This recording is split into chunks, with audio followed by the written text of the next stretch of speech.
Hello friends, నేను Ramya. Welcome to VR home chef and explorer. ఈరోజు బీట్రూట్తో రసం ఎలా తయారు చేసుకోవాలో చూపించబోతున్నానండి. రసం అంటే ఏమీ హెల్దీ కాదనుకుంటారు, ఓన్లీ డైజెషన్కి అని. అలా కాకుండా హెల్దీగా, టేస్టీగా, డైజెషన్కి కూడా పనికొచ్చేలా మొత్తం అన్ని మినరల్స్ అండ్ విటమిన్స్ని కరెక్ట్గా తీసుకునేలాగా పర్ఫెక్ట్ అయిన రసాన్ని రెడీ చేసుకుందాం. ముందైతే బీట్రూట్ని ఇలా చిన్న చిన్న ముక్కలుగా కట్ చేసుకొని పెట్టుకోండి. దీనికోసం ఒక పెద్ద టమాటోని, 2 ఇంచుల వరకు అల్లాన్ని కూడా చిన్న ముక్కలుగా కట్ చేసుకొని మిక్సీలో వేసుకొని ఫైన్ పేస్ట్లా చేసుకుని ఒక పక్కన పెట్టుకోండి. ఈసారి ఒక సాస్ ప్యాన్లోకి 1 కప్పు వరకు వాటర్, చిన్న నిమ్మకాయ అంత చింతపండుతోని తిక్కగా గొజ్జు తీసుకుని వేసుకోవాలండి. దీంట్లో కొంచెం కరివేపాకు, జీలకర్ర, వాము, కొన్ని మెంతులు, మిరియాల పొడి, ఇవన్నీ పౌడర్ రూపంలో ఉన్నా కూడా పౌడర్ కూడా వేసేసుకోండి. రా అయితే నేను వేస్తున్నాను.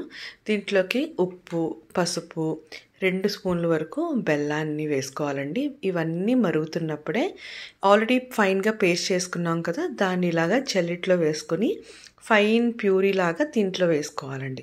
చూస్తున్నారు కదా నేను చేస్తున్నాను.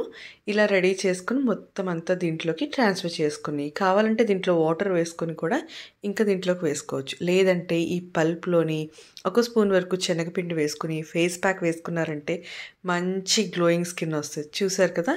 ఈసారి ఒక 1 లీటర్ వాటర్ వేసుకుని బాగా మరిగించుకోవాలి.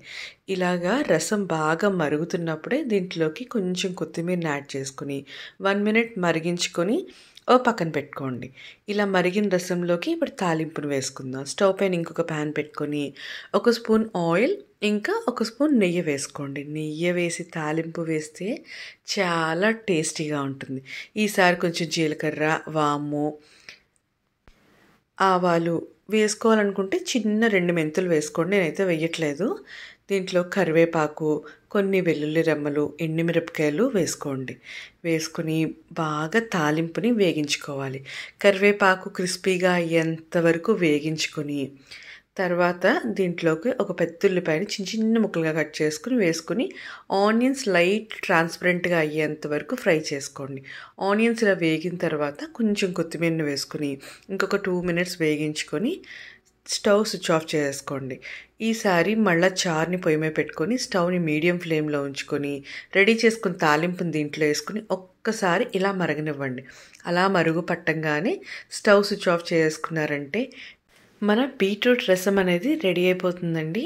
పిల్లలకి చక్కగా ఇలా రెడీ చేసి పెట్టండి. బీట్రూట్ తిన్నవారు కూడా హ్యాపీగా తినేస్తారు. టేస్ట్ కూడా చాలా బాగుంటుంది. తప్పకుండా ట్రై చేసి ఎలా వచ్చిందో ఈ హెల్దీ టేస్టీ రసాన్ని కమెంట్ చేయడం మాత్రం మర్చిపోకండి. Thank you for watching.